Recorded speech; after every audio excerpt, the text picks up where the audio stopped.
People don't know him. They know John McCain.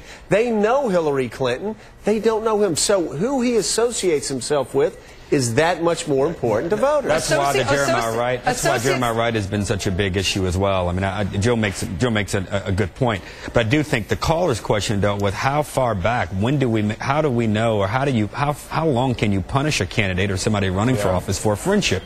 And at some level, I just think voters are able to get it. Jeremiah Wright will play bigger than the weather guy that was talked about last night. Associates and friendships become an issue when political opponents decide to make them an issue, and so we've talked about this before on this show. I mean, the Rachel, Jeremiah Wright. No, Rachel. It's all about defining. Joe, let me make my point, and then you can dismiss me. Let me make my point first.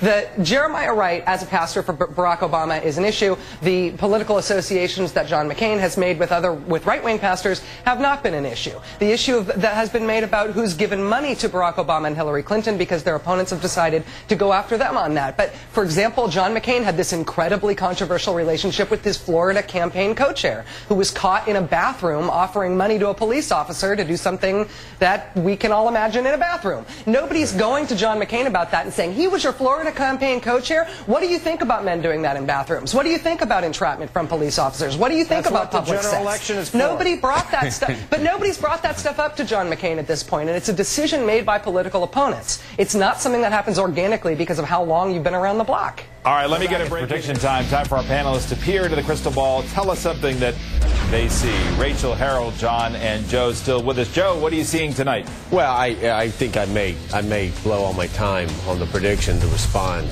to Rachel. I don't engage in crossfire type debates, and certainly I don't want to talk about what people do in bathrooms. I do want to say, though, that anybody, and you can ask Harold Ford, you can ask anybody that's ever run for political office, that the thing you want to do is define your opponent. You define opponents that people don't know more easily than defining opponents that have been in public service for a quarter of a century.